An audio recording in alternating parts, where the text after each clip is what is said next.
Class. हम सभी अपने जीवन में सुख और गुणों की अभिवृद्धि के लिए नीति के विषयों का श्रवण कर रहे हैं। नीतिकार हमें सिखाते हैं कि हमें एक गुण सीखना चाहिए, स्वाश्रितता का। हमें स्व आश्रित रहने का प्रयास करना चाहिए और उसी का अभ्यास करना चाहिए। सेल्फ डिपेंडेंट होना चाहिए। दो बातें अपने जीवन में अगर आपने उतार ली तो जीवन बहुत ऊंचा हो जाएगा। पहली बात है सेल्फ डिपेंडेंसी और दूसरी बात है एक्सेप्टेंस। एक सिद्धांत स्वीकारता का, एक सिद्धांत स्वात्माश्रितता का। आप सेल्फ डिपेंडेंट रहें। कोई भी जीवन की परिस्थिति हो, किसी से मदद मांगने का भाव नहीं रखना। आपको अपने भाग्य पर जीना पड़ेगा। अगर आपने दूसरे से मदद मांगने का भाव लाए हो, आप अपना अंदर का कॉन्फिडेंस, अपने गट्स सब कुछ खो बैठोगे। मैं ये नहीं कह रहा कि मदद ना मांगे, मैं ये कह रहा हूँ कि मदद के भरोसे ना बैठे। जो काम अकेले नहीं कर सकते उसमें चार लोगों की मदद लेने में कोई बुराई नहीं है, लेकिन मदद के भरोसे ही नहीं बैठना है। हमको अपने भाग्य का उदय करना है, ये सर्वश्रेष्ठ है। सबसे पहले अपने भाग्य का उदय करो। सबसे पहले अपने भाग्य को संवारो और सजाओ ताकि कल तुम्हारा अच्छा हो जाए। अक्सर हम दूसरे के भरोसे बैठ करके जिंदगी बर्बाद कर देते हैं। मेरा एक मित्र था, उसके कोई रिलेटिव ज्योतिषी थे, तो उसने मेरे से कहा चलो उनको दिखाते हैं अपना हाथ। तो मैंने कहा हाथ तो दिखा लेंगे, लेकिन एक बात यह है कि करना तो अपन को ही पड़ेगा। अगर वो कह भी देंगे तो करना तो अपने को पड़ेगा। वो कहता नहीं दिखाते हैं, मेरे बहुत अच्छे ज्योतिषी हैं वो। हम लोग पहुँचे उनके पास, उन्होंने उसका हाथ वाथ देखा, कुंडली मंगाई और सब कुछ देखने के बाद उन्होंने कहा कि तेरा 27 वर्ष की उम्र में भाग्योदय है। उससे बोला मित्र से मेरे कि बेटा तेरा जो है 27 वर्ष में भाग्योदय है। मेरा उन्होंने हाथ देख करके बोला कि कोई ज़रूरत नहीं, तुम्हारा चल ही रहा है। तो मैंने मित्र से कहा कि अब देख तेरा 27 वर्ष की उम्र में भाग्योदय है, अब तू मेहनत कर। तेरे पास 5 साल है, हम और वो 22 साल की उम्र थी, 21-22 साल की। और उसने अब रिलैक्स होकर के लाइफ चालू कर दी। ना पढ़ाई में दिक्कत, मन लगाता था, दिन भर घूमना, खाना पीना, दोस्तों के साथ मस्त रहना। जब 27 वर्ष की उम्र में मैं उससे फिर से मिला, तब तक मैं साधु बन चुका था। मैंने उससे पूछा अब तो तुम्हारे पास बड़ा बंगला हो गया होगा, शादी हो गई होगी। वो धीरे से कहता है कि अरे यार कुछ नहीं हुआ यार। मैंने पूछा क्यों? बोले सब ऐसे की बातें, कुछ होता ही नहीं है। मैंने कहा तुमने पिछले 5-6 सालों में क्या क्या किया है? तो कहता कुछ नहीं। जब उन्होंने कहा कि भाग्योदय होने वाले तो मैं मेहनत क्यों करूं? वो जहां था उससे वो नीचे ही रह गया। बताने वाले की गलती नहीं थी, गलती समझने वाले की थी। अपना भाग्य उसको खुद बनाना था। उसके पास चांस था, ही कैन, वो कर सकता था, लेकिन उसने किया नहीं। आप भी दूसरों की मदद के भरोसे बैठे रहते हो, चलो ये कर देगा, वो कर देगा। भरोसे मत बैठो, अपने आप पर सेल्फ डिपेंडेंट हो। अपने भाग्य का निर्माण खुद करो। अपने भाग्य का निर्माण आपको करना है, क्योंकि आपका भाग्य आपके हाथों में है। और जो शक्ति और जो सहायता आप दूसरों से चाहते हो वो आपके अंदर ही मौजूद है। वो शक्ति और वो ताकत आपके अंदर मौजूद है। कहाँ दूसरे पर डिपेंडेंट हो रहे हो? बिल्कुल डिपेंडेंट मत हो। हर पुरुष को खाना बनाना भी आना चाहिए। खाना बनाना नहीं है, भोजन पकाना नहीं है, भोजन पकाना भी आना चाहिए। कल के दिन कोई प्रॉब्लम आ गई तो हमेशा के लिए तुम दूसरे पर डिपेंडेंट नहीं रहोगे। कुछ नहीं भी हो तो दाल चावल लेकर के खिचड़ी बना करके पेट तो भर लोगे। इतना तो आना ही चाहिए। चाहे आप किसी भी फील्ड के हो, किसी भी स्ट्रीम के हो, भाग्योदय पर ध्यान दें। कैसे मैं अपना भाग्य उदय कर सकता हूँ। और कुछ 2-4 बातें ऐसी है जो आपके भाग्य को बहुत ऊंचा ले जा सकती हैं। काम कोई भी कठिन नहीं है, उस काम के लिए जो साधन है वो जुटाना कठिन है। जो शादियां होती हैं उसमें कुछ नहीं, एक मंडप चाहिए, वो एक लकड़ी के 5 लकड़ियों का एक जुड़ा हुआ एक कुछ आता है, उसको बीच में रखते हैं, उसमें फेरे हो जाते हैं। लेकिन वो सामग्री जुटाना कहाँ मिलेगी, कैसे मिलेगी, ये कठिन है। भाग्य की प्राप्ति करना बहुत सरल है, लेकिन उस भाग्य की प्राप्ति कैसे होगी, उन संसाधनों को जुटाना बहुत कठिन है। लेकिन आज से प्रयास करोगे तो हो जाएगा। सबसे पहली बात है कि अपने आप को परोपकार से जोड़ें, दूसरों की मदद करने में भी समय दें, वक्त दें। अपने अपने और ही वक्त ना दें, थोड़ा सा वक्त दिन भर का उसके लिए भी दें जिसके कारण तुमको भाग्योदय होता है। और पहला कारण है परोपकार। कभी सोचा कि 5 रुपए की बाजार में टॉफ़ी कम खा लूँगा, कुछ सामग्री बाजार से कम खरीद लूँगा, लेकिन 10 रुपए का कभी दाना डाल दूँ चिड़िया को, मछली को। हर नगर में तालाब रहते हैं, हर नगर में कबूतर खाने रहते हैं। कभी सोचा कि उनको जाकर के मैं कुछ दे आऊँ, नहीं सोचा। कभी सोचा कि किसी गरीब को भोजन करा दूँ, किसी वृद्ध आश्रम, अनाथ आश्रम में जाकर के उसको मौसम के अनुरूप कोई चीज़ दे दूँ। कभी सोचा कि अनाथ आश्रम में उन बच्चों के साथ 2 मिनट बिता दूँ, 10 मिनट बिता दूँ, जिससे उन्हें खुशी मिल जाए। दूसरों की खुशी में अगर आप साधन बन रहे हो तो तुम्हारे भाग्य का निर्माण होगा, और खुद की खुशी में साधन बन रहे हो तुम्हारे भाग्य का क्षय होगा। आप अपने भाग्य को यूज कर रहे हो कि आप उसको रिप्रोड्यूस कर रहे हो, इस पर ध्यान देना। आजकल सिस्टम आ गया है कि फ़ोन से ही फ़ोन चार्ज हो जाते हैं, ऐसा है क्या? तो आप दूसरे के लिए चार्जिंग का काम कर रहे हो कि दूसरे से चार्ज हो रहे हो, इस पर ध्यान रखना पड़ेगा। तो परोपकार करना। और एक बात कहता हूँ कि अपने मन को जितना आप शांत रख सकते हैं शांत रखें। ऐसे काम ना करें जिससे खुद के मन में अशांति हो, और ऐसे काम भी ना करें जिससे आपके कारण दूसरे के मन में अशांति हो। अच्छे काम के लिए आप किसी को प्रेरणा दे रहे हो और वो अशांत हो रहा है, ये गलती उसकी है। लेकिन आप अपने लिए और दूसरों के लिए शांति का कारण कितना बन रहे हैं, ये भी एक पुण्य बंध का साधन है। इसके निमित्त से भी आपको बहुत सारा पुण्य बंध होगा और भाग्योदय में भी साधन बनेगा। तो कुछ चीज़ें छोटी छोटी सी हैं, हम दूसरे पर डिपेंडेंट ना हो, हमें खुद ही खुद की बरकत के लिए आगे बढ़ना है। भाग्योदय करो, क्या पता कौन सा व्यक्ति कब कहाँ कैसा काम आ जाएगा, क्या पता कौन सा किया गया काम आपको उतना बड़ा रिटर्न इन्वेस्टमेंट दे जाएगा। एक बच्चा मेरे पास आया और उसने बोला कि मैंने बिटकॉइन खरीदे थे। मैंने कहा कब? उसने कहा 15 साल पहले। मैंने कहा कितने रुपए के थे? बोले 11,000 रुपये के। उस समय उसने 11,000 रुपये के 5 बिटकॉइन खरीदे थे और उसके साथ वालों ने उसका मजाक उड़ाया था। मैं ये नहीं कह रहा कि बिटकॉइन खरीदना है आपको, शॉर्टकट पे मत जाना, आप मेहनत से कमाना। लेकिन उसने 5 साल पहले काम किया था और वो आज 20 साल 10 साल 20 साल बाद 20 साल पहले उसने कुछ काम किया और 20 साल बाद वो उसको इतना फलित हो गया कि अब उसको ज़िंदगी भर कुछ नहीं करने की ज़रूरत है।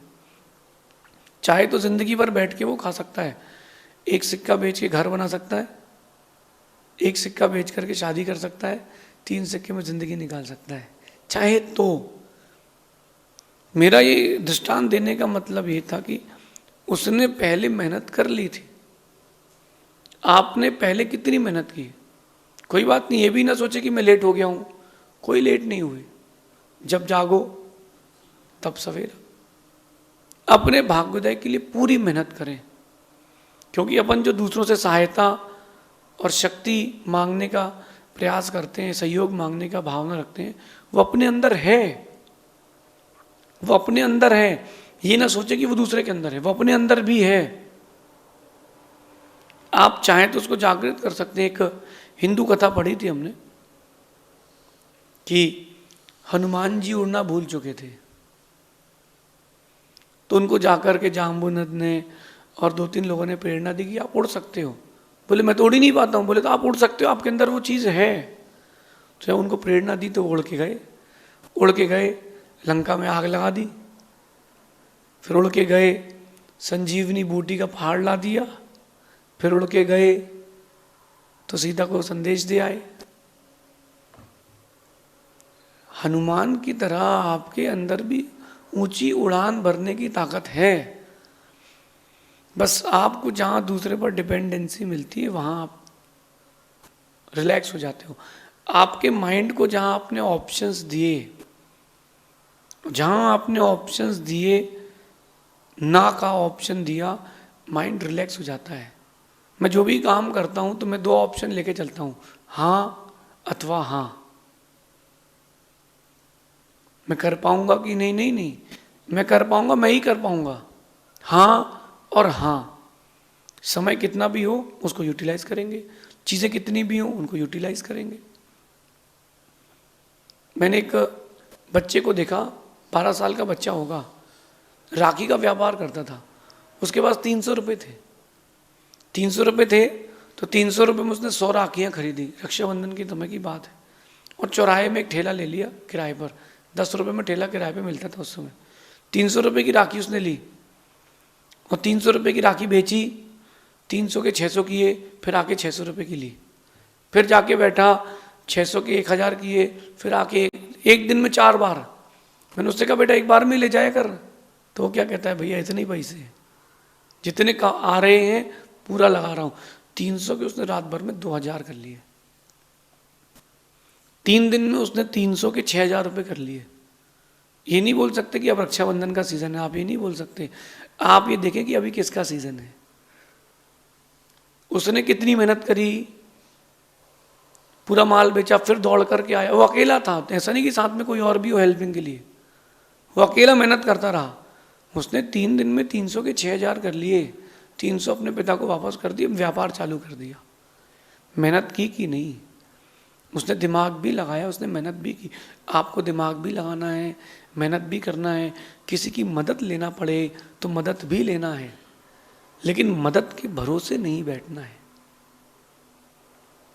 कामयाब होने के बाद दुनिया साथ निभाती है, कामयाबी तक का रास्ता अकेले तय करना पड़ता है। कामयाब होने के बाद लोग बोलेंगे कि ये मेरा रिश्तेदार है, वो मेरा दोस्त है, वो मेरा फ्रेंड है, वो मेरा कलीग है, अरे वो तो मेरे साथ में पड़ा है। और कामयाब नहीं हुए, अरे वो तो शुरू से ही गधा है। दुनिया का एक माइंड सेट है, वो नेगेटिविटी पर ज़्यादा ध्यान देती है। मैं आपको एक छोटी सी बात बताता हूँ। दुनिया जो है वो क्रिटिसाइज करने के लिए ज़्यादा आतुर रहती है। आप कुछ भी काम कर लो, लोग सबसे पहले क्रिटिसाइज करते हैं, उसमें नेगेटिविटी ही बोलते हैं। पड़ोस के बेटे की नौकरी लग गई, पड़ोस में जो बच्चा रहता था उसकी नौकरी लग गई, तो जो पड़ोसी था वो नेगेटिविटी वाला था। तो उससे किसी ने कहा कि यार उसकी एक नौकरी लग गई यार। अरे यार काहे की नौकरी लग गई, काहे की नौकरी लग गई, झूठ है। कार ले ली उसने, काहे की झूठी नौकरी। 30-40 हज़ार की नौकरी में कहाँ कार लगेगी, कार मिलेगी। वो तो दिखावा कर रहा है। और अगर वही पड़ोसी, उस पड़ोसी को अगर कोई बोले कि यार तेरा जो बच्चा था पड़ोस का वो फेल हो गया, मैंने पहले ही कहा था उससे कुछ हो ही नहीं पाएगा। एक व्यक्ति का माइंड सेट हो चुका है नेगेटिविटी देने का, नेगेटिविटी रखने का। क्यों रखें? जितना बड़ा सोचोगे उतनी बड़ी चीज़ें मिलेंगी, जितना बड़ा पुरुषार्थ करोगे चीज़ें भी उतनी ही बड़ी मिलेंगी। सोच भी बड़ी हो, पुरुषार्थ भी बड़ा हो, भाग्य के लिए, भाग्य की तरफ दौड़ने की स्पीड जो आपकी गति है वो भी तेज होना चाहिए, क्योंकि वक्त बहुत कम है अपने पास। वो युग गया, पुराना युग, देव युग, चतुर्थ काल जब तीर्थंकर होते थे, श्री राम हुआ करते थे, वो युग गया। उस समय बहुत हजारों वर्षों की आयु होती थी, अब तो 50-60, अब लोग तो 25 में भी जा रहे हैं। तो समय बहुत कम है और आपको खुद को प्रूव करना है, तो समय बहुत कम है, उसके लिए खुद को इम्प्रूव करना है। हम अपने इम्प्रूवमेंट में आए, प्रूवमेंट में ना आए। अक्सर किसी की बात लग जाए तो हम खुद को प्रूव करने निकलते हैं, मेरा मानना है कि गलत रास्ता है। अगर किसी की बात चुप जाए तो खुद को प्रूव मत करो, खुद को इम्प्रूव करो। अपने आप को इतना बिल्डअप करो, इतना बिल्डअप करो कि जो साथ छोड़ चुके थे वो आखिरी सांस तक पछताएं कि यार सही व्यक्ति का गलत वक्त पर हाथ छोड़ा है। ये आपको करना पड़ेगा, ये आपके अंदर की डिपेंडेंसी है। और मैं ऐसा ही जीता हूँ, जो मैं जीता हूँ वो मैं आपको बता रहा हूँ। कई लोग मुझसे पूछते हैं कि आप ये नीतियाँ कहाँ से बोलते हैं। नीतिकार कौन है? जो मेरा जीवन में जीता हूँ और जैसा मुझे जीवन जीना पसंद है, जैसी मुझे अपनी ऊंचाइयाँ पसंद है, वो बात मैं आप तक पहुँचता हूँ। इसलिए दूसरों के भरोसे ना बैठें, अपना भाग्य स्वयं बनाएं। हाँ, मदद कोई करता हो स्वीकार करना, अकड़ के मत चलना, लेकिन किसी की मदद के भरोसे कभी मत बैठना। राम मदद के भरोसे नहीं बैठे थे, लोगों ने उनकी मदद करी, उन्होंने स्वीकारा भी कि हाँ तुम भी आ जाओ और तुम भी आ जाओ। बड़ा टारगेट था। अब मदद के भरोसे क्यों बैठते हो? एक चीज़ और आती है बीच में कि छोटी छोटी चीज़ों को लेकर आप बहुत ज़्यादा डर जाते हो। हर चीज़ को अपने नज़रिए के साथ साथ दूसरे नज़रिए से भी देखो। एक छोटे से गांव में, कस्बे में एक बहुत लंबी हाइट का अफगाना का एक दैत्य घुस गया। वहाँ के लोगों की हाइट थी 6 फीट और वो जो आ गया था उनके गांव में अटैक करने, उसकी हाइट थी 20 फीट। वो सब यहाँ वहाँ भाग रहे थे। एक समझदार था, बोले क्यों भाग रहे हो, क्या हो गया? अरे वो देख नहीं रहे, बोले इतना बड़ा है, वो खा लेगा अपन को, उसका हम क्या बिगाड़ पाएंगे। जो समझदार व्यक्ति ने एक बात बोली, बोले ये क्यों सोच रहे हो कि वो इतना बड़ा है उसको नहीं मार पाओगे, ये सोचो कि निशाना अब सही लगेगा क्योंकि टारगेट बहुत बड़ा है। वो सब एकत्रित हुए और सब ने एक साथ निशाना लगाया और जीते। टारगेट कितना ही बड़ा हो, ये सोचो कि अब निशाना क्लियर कर सकता हूँ। चीज़ें कितनी तकलीफ़ की हो, दिमाग को सेट कर लो कि मैं करूँगा और मैं ऐसे कर सकता हूँ, क्योंकि मंजिल हमारी है, मेहनत भी हमें करनी है, भाग्य हमारा है तो हमें ही बनाना है और उस भाग्य को भोग भी हम ही करेंगे ना। तो आज से, अभी से तैयार हो जाएं। मंजिल किसकी है? हमारी है। मेहनत किसको करना है? हमको करना है। भाग्योदय की ओर आए, भाग्य अस्त की ओर ना आए। ऐसा पुरुषार्थ करें, ऐसे लोगों से जुड़ें जो आपको एनकरेज करें, ऐसे काम करें जो आपको सही रास्ता दें। दूसरों की मदद भी लेना पड़े तो लें। मैं भी तो किसी की मदद से ही आपसे कह रहा हूँ। ये माइक की मदद से, इंटरनेट की मदद से, कैमरे की मदद से बात आप तक पहुँच रही है, लेकिन मैं डिपेंडेंट नहीं हूँ। अगर ये ना भी हो तो लोग मुझे यहाँ पर आके भी सुनेंगे।